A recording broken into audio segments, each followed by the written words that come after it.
They were the heroes from the future. Teenagers protecting the universe from those that would sow the seeds of chaos. Each had unique powers and abilities. And though they often had their differences, they came together to save the day as the Legion of Superheroes.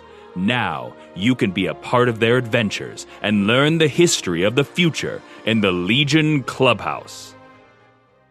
This week on the Legion Clubhouse, it's a whole universe of sensing.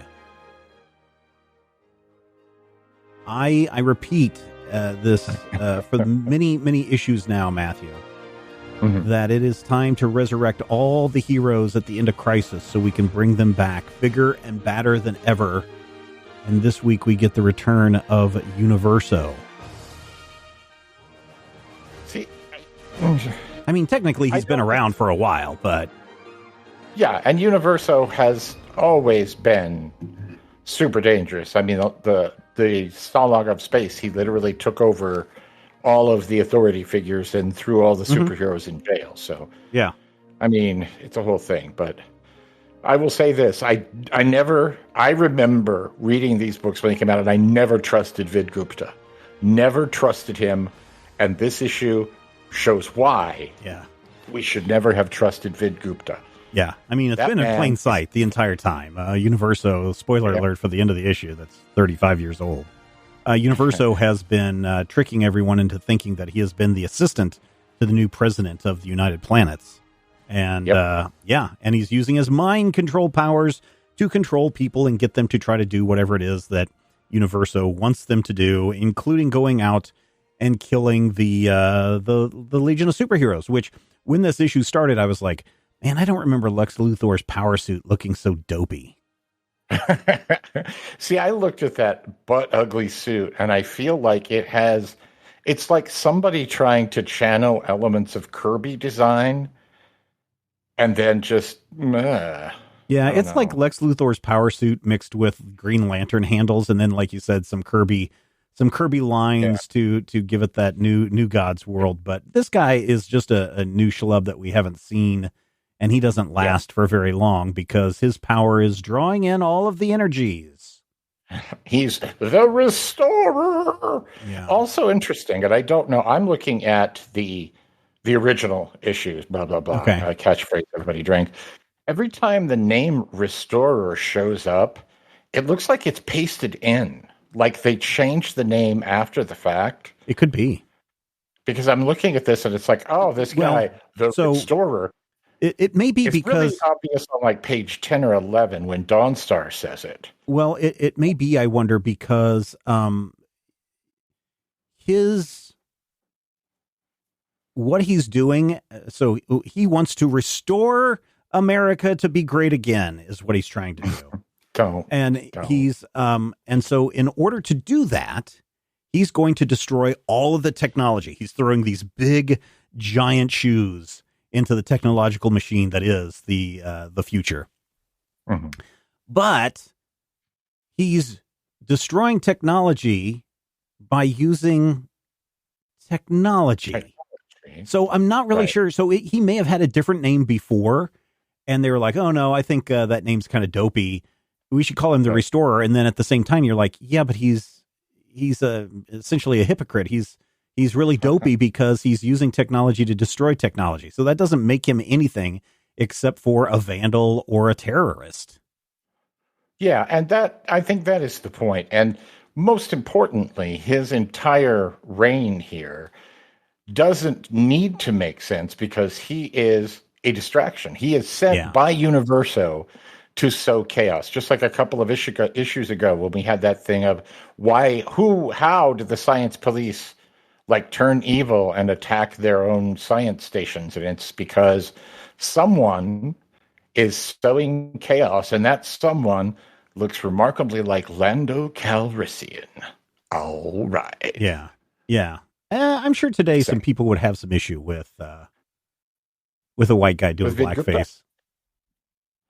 Well, and that is an important thing, too. I mean, in the strictest sense, Vid Gupta is East Asian Indian, so Southeast Asian. So he and both President Desai are from what in our time is India. I don't remember if it's still called India at the point that the Legion are in play, but it is interesting. I mean, he is pretending to be a person of color, but I can't remember. Is Universo from Earth, or is he? No, you can tell by his Spockish, devilish ears that he is not from Earth. Right, because I can't remember if they've ever said that Universo is not from Earth, or. So anyway, we go to the new prison planet, and it's interesting that the new prison planet is called Labyrinth, which is interesting only because. Well, here's the thing. In 1986, when this issue came out, that was also the same year that the movie came out. Yeah, it does make you wonder if it's one of those, the name was like in the zeitgeist or floating. Well, I'm sure, I mean, with the way that people back then would promote movies, that name would have probably been out in, in the world, as in trailers and everything out. Coming this fall from Henson Studios. It's Labyrinth, like you've never seen David Bowie juggle balls before. So I'm imagining that may have been one of those things that was out there, and it's like, oh yeah, that's a really cool name to put people in this prison. Which, the prison itself, I'm a little it's very interesting, because instead of putting people in cells like they did on the previous prison planet, they are putting everyone in suspended animation. See, I'm not sure if that's permanent, though. I feel like it doesn't necessarily read clearly either way. I was wondering if maybe they were temporarily in suspended animation, because the Legion is still helping to assemble the prison. But there's also an indication, something about Labyrinth, the planet, being completely abandoned and like riddled with weird tunnels and things because of mining. Yeah. Which makes me wonder if they're just taking all these criminals to the most remote planet they can, and they're just going to chuck them in and throw away the key, which also, I mean, Tancred Galtos was bad, don't get me wrong, but this feels like, even more regressive prison techniques in the future, where it's just like, human rights, what are those? Yeah, and again, I'm not sure that, since we don't have the power of foresight here, these sleeper cells could be like the permanent thing. I mean, it could be a way to just say, you know what, we're locking everybody away just like that, and that way they can't cause any trouble. And that seems like taking away free will. And then you can use their body heat to power the station. Yeah. And then if any of them dies, you just feed the rats to the rats and feed the cats to the cats, and then it's interesting because then that ultimately is going to be one of the targets of, because it's generating such huge power that is where the Reverso, whatever his name is, Reductor. Yeah. I wonder if there was maybe a He-Man action figure name that may have caused conflict with that. I never could get behind some of the He-Man puns. Were just too far for me. When they had a character whose name was like Webster. Yeah. And he was Webb's Tor. I don't know. Just stop it. There are some other interesting things in here, like when Wildfire is trying to take on Reverso or Restoro, whatever his name is, and he gets blinded by Sunboy. That's interesting, because he does say, Sunboy says, I blinded him, and Wildfire's like, yeah, and me too. But we've never really seen, how does Drake see? I mean, obviously he doesn't have eyes. Yeah, see? So how does he blind him if he's just a suit full of antimatter? We have seen, in the past, though, something about Wildfire that is important. There's actually something else about Wildfire in this issue that's important, but Wildfire is sometimes limited by what he believes his powers do. Like when he thought he was going to Daffy Duck it, and he blew up, and then he's like, oh, that's not how my powers work at all. I wonder if Sunboy is theoretically able to blind him because he still feels like he's a man. Like he expects that I'm a man and a man can be blinded. And so it's interesting. Yeah. Also, I cannot believe from this issue that Wildfire was ever the leader of the Legion, because he's such a hard-headed, just wild card here. He's like, anti-teamwork. He's mocking his friends and coworkers. He's saying terrible things to them. He's hot-headed and short-tempered. I think you're thinking of Shrinking Violet. She is too, but I mean, Wildfire, I feel like is getting dumber. Well, Shrinking Violet is just getting 80s edgy. Yeah, she's really getting, I guess a term would be catty or just harsh with everyone. And it makes her not a nice person. In fact, they're even drawing her with the evil eyes and everything. And you're like, wow, that's really an interesting way to go with Shrinking Violet. Now, again, she's gone through some horrible trauma. And of course, the key to taking care of trauma is therapy, of which no member of the Legion of Superheroes has ever gone to therapy. I will let you know. Well, one person, I guess, tried, but then they were like, oh, yeah, you just need to go run a few laps around the track and you'll be fine. I feel like the interesting part from a vaguely misogynist perspective is this turn to being sharper edged and harsher and, more angry and more acerbic is actually the beginning of a turn that eventually leads to, and we see the first inklings of, a relationship between Violet and Lightning Lass. Mm-hmm. And so on the one hand, it's interesting to see her go from being the sweet, quiet, literal Shrinking Violet to being this angry girl who's constantly slashing at people, but then to have her turn mean and then somehow turn that into the reveal that she's actually, bi or, LGBTQIA. I feel like that's a very unpleasant 80s kind of stereotype that she had to be, cruel and mean. But I kind of like the moment where she's really mean and she snaps at Lightning Lass, and Lightning Lass is like, I'd like to answer you. And Lightning Lass actually seems to be responding to the response to as though this is her friend and someone she likes. And you see Shrinking Violet kind of wavering a little bit. Mm-hmm. Like, was I just too mean? And obviously, I'm looking at this with hindsight, but it kind of feels like the beginning of the friendship that eventually, spoilers for a 20-year-old book, eventually will turn into their relationship. I don't remember if they ever marry, but they do spend a lot of time in a committed relationship in Volume 4. So, yeah, you say 20 years, it's almost closer to 40 years. Oh, hush. 1990 was 20 years ago. I was there. We ran so far away. I also noticed, too, as they're making Shrinking Violet a little bit more not nice, they're taking Shadow Lass and making her more like alien elf princess girl. Yeah. I mentioned that in the last issue, but they're really just getting into the elf tones. And again, that may just be the continued influence of Dungeons and Dragons and fantasy novels and whatnot. I think there's some of that, but I also feel like there's kind of like a cascading effect because she was created, I think, by Swan back in the 60s. And as we travel along, she started getting sexier and sexier and bluer and weirder. And we got to a point where she was very kind of under Giffen, she was very, here I am and I'm regal and I'm weird. And then Lightle really emphasized her eyes and her pointy ears. And we see this is, I think, LaRocque and Malstedt picking up from that Lightle thing and exaggerating it even further.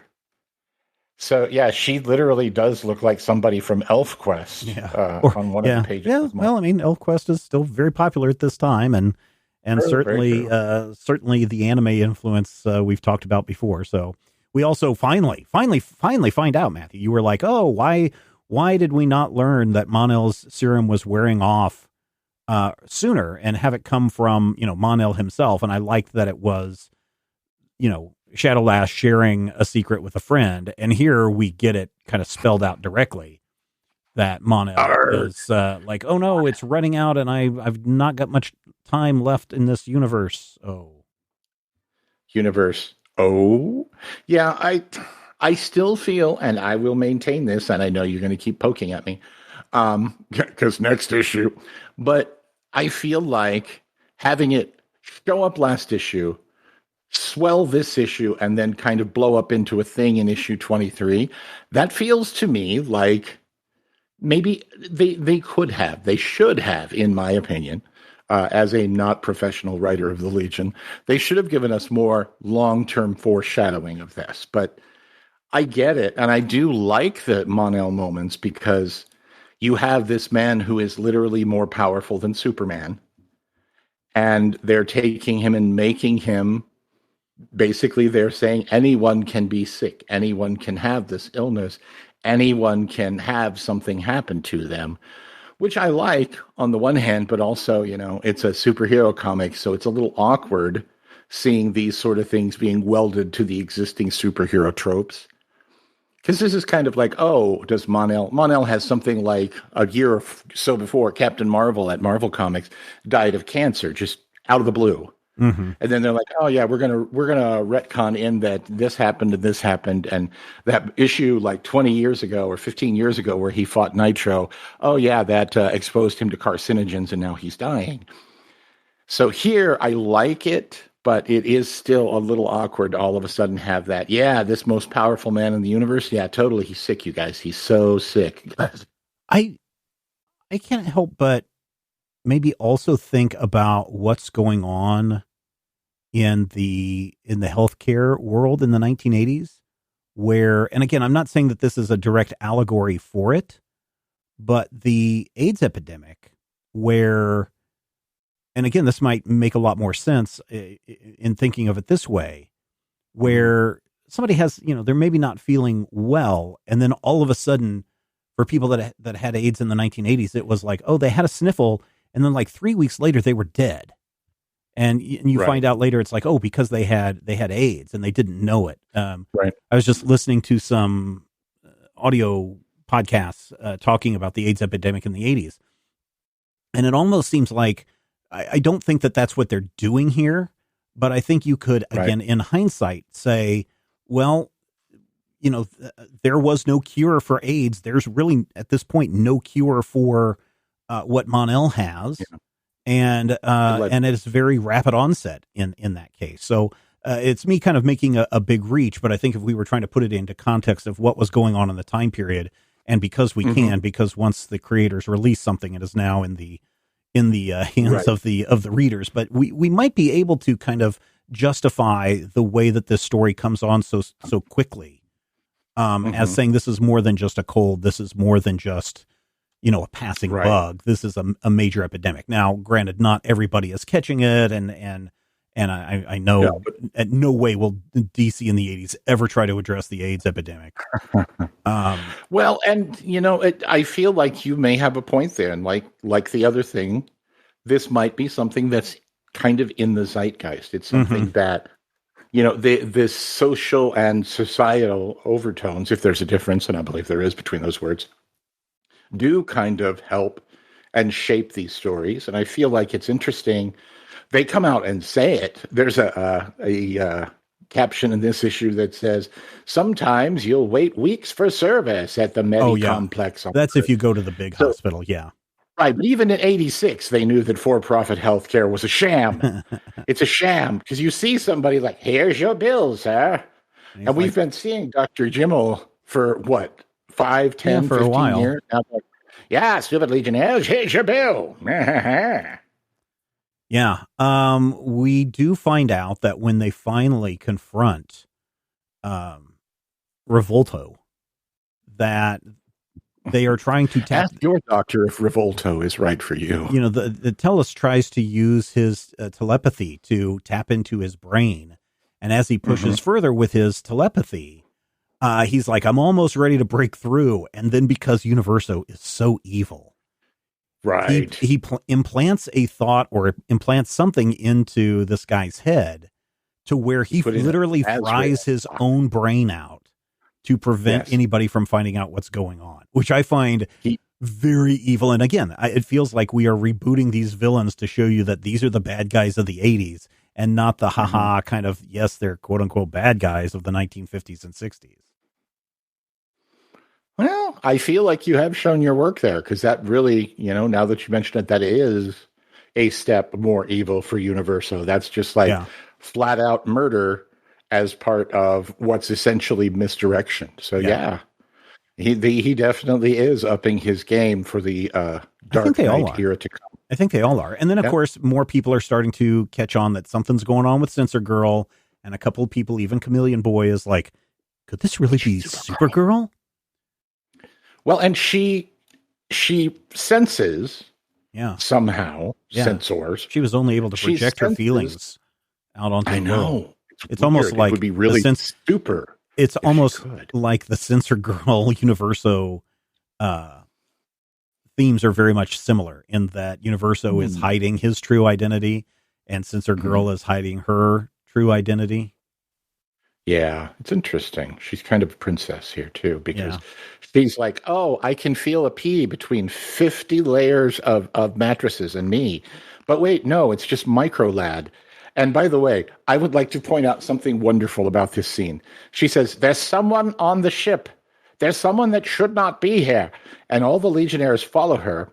And in the presence of a Legionnaire who can shapeshift and sneak in, and a Legionnaire who can shrink, and Legionnaires who can just jump into the cabinet and find what's going on, Timberwolf takes the lead and just rips the control panel off their ship. Just tears it off and throws it aside, because Timberwolf is the superhero equivalent of a ball-peen hammer. But we don't find out who or what's inside, though. Yeah, we do, because Violet comes out and she's like, it's Micro Lad. Where is that at? Because I don't see it in my copy. It goes right from, I don't see anybody. Yeah, I see that. And then the very next page is we're now back on the power sphere of Metropolis. Yeah. Oh, well, then you're missing an issue. You're missing a page, rather. Yeah. Because I don't see anybody is followed by a page where Violet shrinks down, jumps into the cabinet, pulls out Micro Lad, and drags him out, knocks him out. You can hear her knocking him out. And then Censor Girl is like, there, you've got him. It's Micro Lad. And everybody laughs about how Violet got to, once again, beat the bejesus out of the man who hurt her. So I think you read the page. I'm sorry. Yeah, there's a page missing from my stuff. I feel cheated. I feel ripped off. That's okay. I thought that was an odd transition. I was just like, okay, maybe she's going to project something in there and make people think that there's somebody in there. But I was just like, okay, that's fine. Overall, I enjoyed this issue. I thought it was good. I don't know. They're doing weird things with Shadow Lass. That is a little weird. I want to see where it goes, because they did the same thing with Dream Girl for a while, and they did the same thing with Nightshade Lady, Night Girl, and I'm curious if they're going to do that with her and also with Dawnstar, just wrapping up in the 80s sexuality kind of stuff. And so, it was some good surprises. I liked it. Like I said, though, I think we're amping up all of the bad guys, including Billy D. Williams. Billy D. Williams is not a bad guy.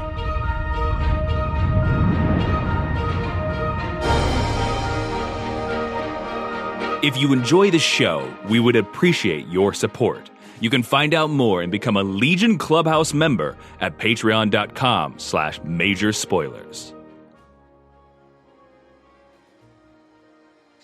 Yes. Apparently, Matthew, Mon-El's serum is wearing off, and he's going through so much pain. And the only solution, heard about this before now? I mean, it's right there. It comes out of nowhere. But the only solution that Brainiac can think of while he's trying to figure out a solution is to put Mon-El back into the Phantom Zone. And that's the last place that he wants to be, because he lived, over 1,000 years in that hellhole, and there's nothing and nobody going to take him back in. Nope. Except when they put him back in. Right. Well, and the thing about the Legion of Superheroes is teamwork. It's all about teamwork. But this issue starts with a very important lesson, and it's something that Legion readers and we, sometimes forget. Mon-El is orders of magnitude more powerful than everyone else on the team. Mon-El literally has a fit in the multi-lab and nearly tears the entire headquarters apart.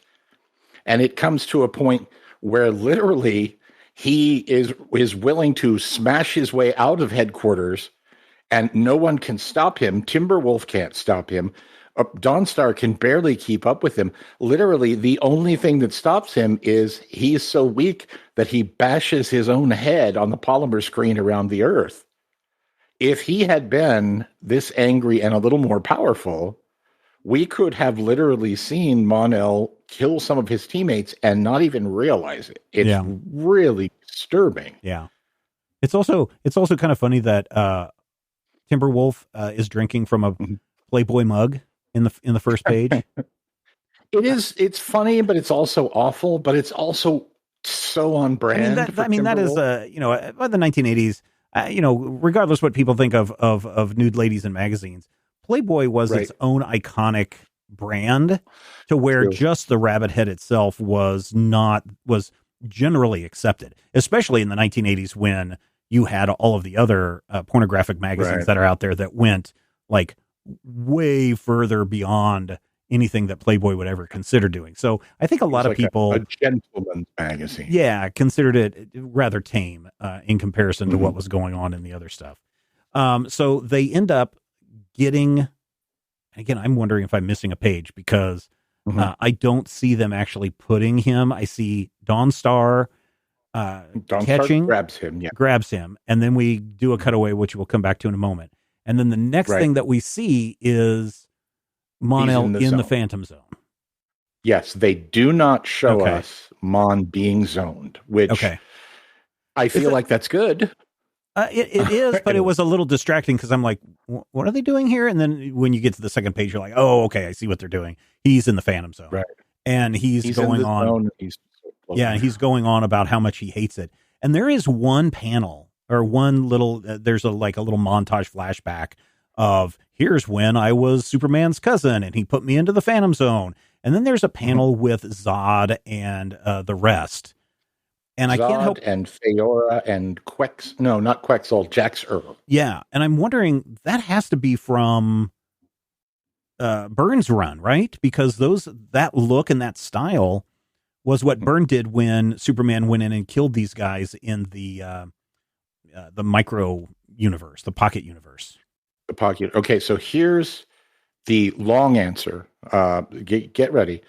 Yes, and also no. In that, no, this can't be referencing the Byrne run, because this is the end of 86 or mid 86. The Byrne run on Superman does not start until January of 87. And then issue 20 or 21, I can't remember which, would be in 89 or almost 89.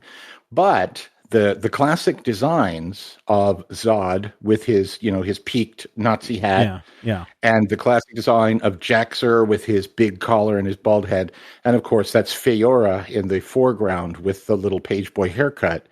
Feora and Jax-Ur and Zod were some of the worst criminals in the Zone, even pre-Crisis. And this issue, spoilers, is considered the first appearance of the Pocket Universe. Legion of Superheroes number 23 is officially the first appearance of the Pocket Universe, which is identified actually as Earth 23 in the DC multiversal canon. So that's really interesting, because the minute I saw that, I was like, oh, that's when Superman killed them in the Pocket Universe. And then I also went through that same confusion of, but I thought that I knew that two of the things that didn't change in the Crisis. Well, Superman did get a reboot, but Batman kind of did not. And Batman's kind of never gets a reboot through all of these Crisis changes.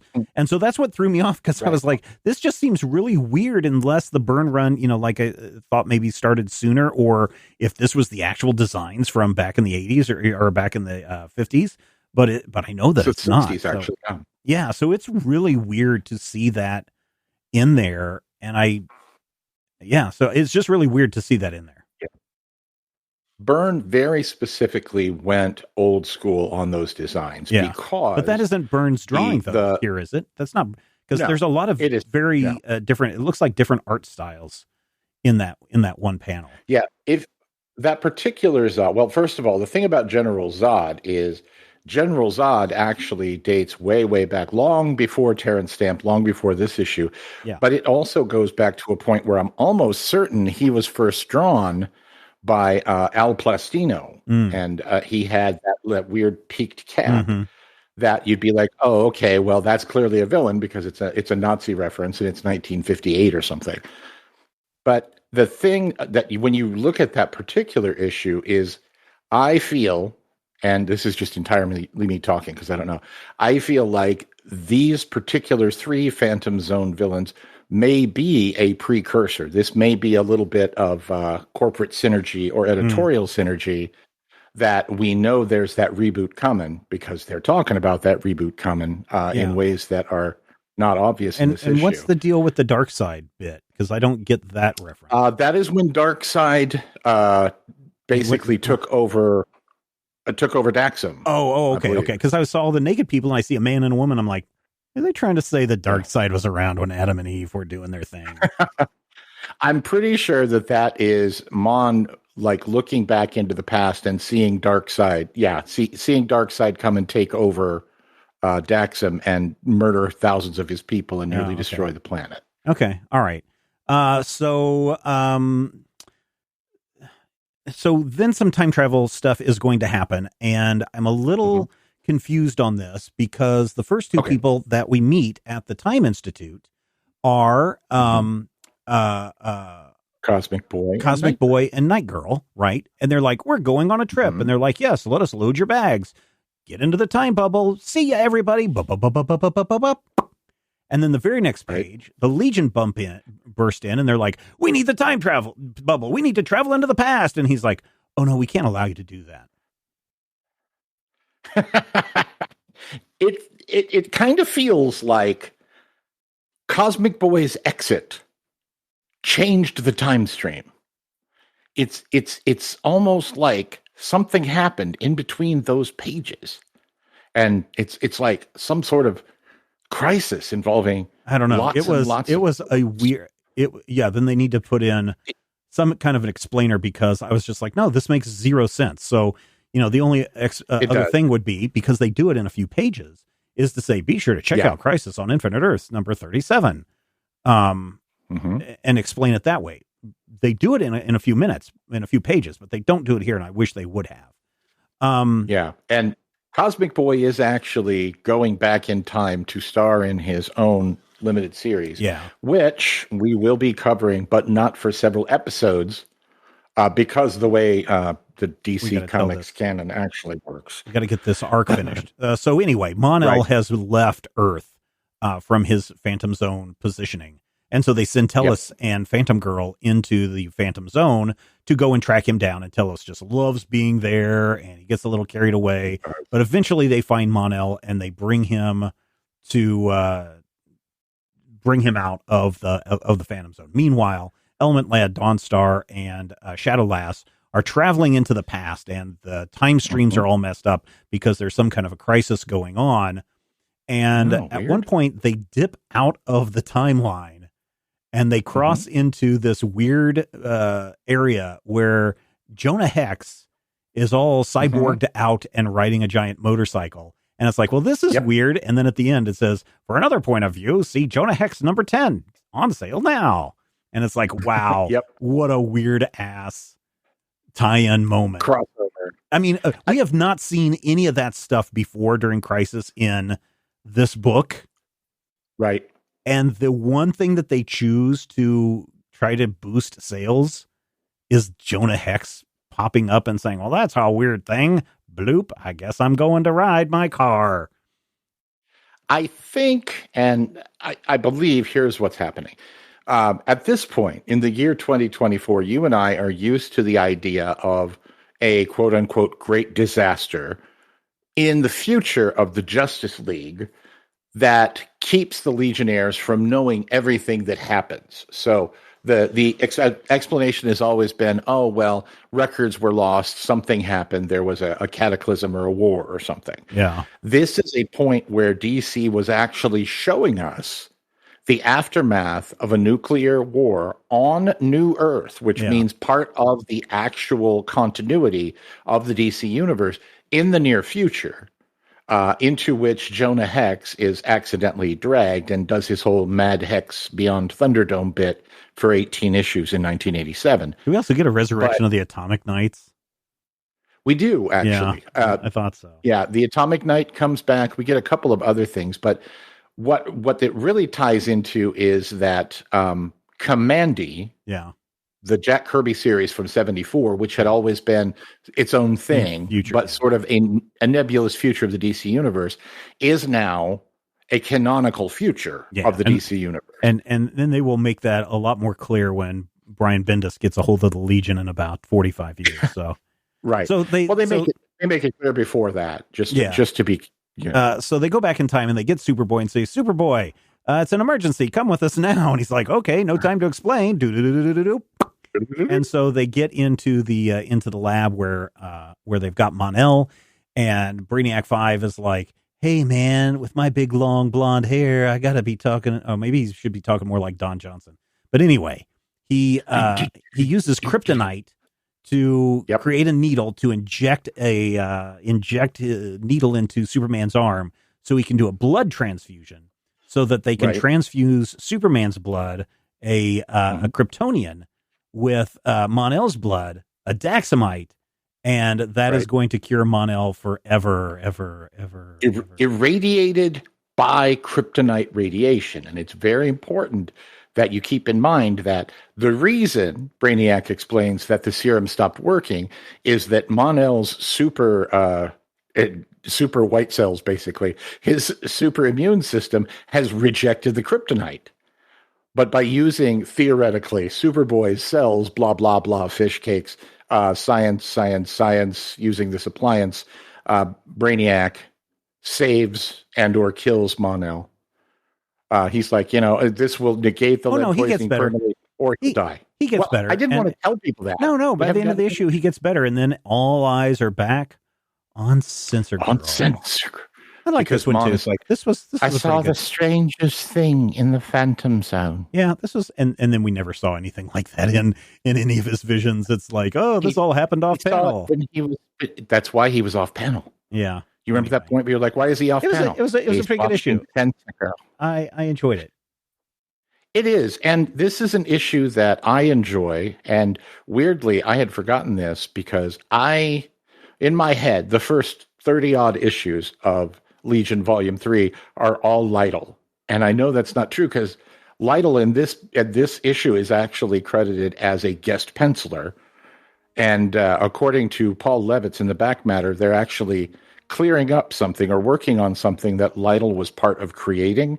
Now, whether that's the Censor Girl mystery or whether it's Mon-El's serum running out, I'm not sure.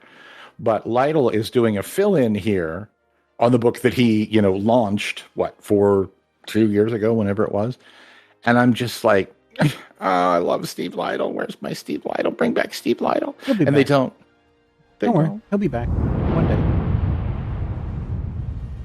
That wraps it up for this installment of the Legion Clubhouse. Matthew, what did we learn this week? We learned that it's absolutely adorable that Polar Boy breathes visible vapor like he's cold all the time. I think it's also interesting that we learned that Universo is everywhere, man. Universo is everywhere. That's with respect to the recently fallen Mojo Nixon right there. So, R.I.P. And most importantly, we learned that on Rimbor, it's either good cop, tiny cop, or bad cop, electric cop. Thank you so much for tuning in and checking us out this week. If you have questions, comments, etc., just hit us up on our socials, or you could drop us an email at podcast@majorspoilers.com. So until next time, I'm Universo is everywhere, man. And I'm Television-El. The Legion Clubhouse is a production of Major Spoilers Entertainment, LLC, and is produced by Steven Schleicher. Your hosts were Matthew Peterson and Steven Schleicher. You can follow Matthew at Mighty King Cobra and Steven at Major Spoilers. You can follow this podcast on Twitter at Legion Clubhouse. If you have questions or comments, send them to podcast@majorspoilers.com. I'm Jason Inman. Until next time, eat it, Grandpa. This podcast is copyright 2024 by Major Spoilers Entertainment, LLC.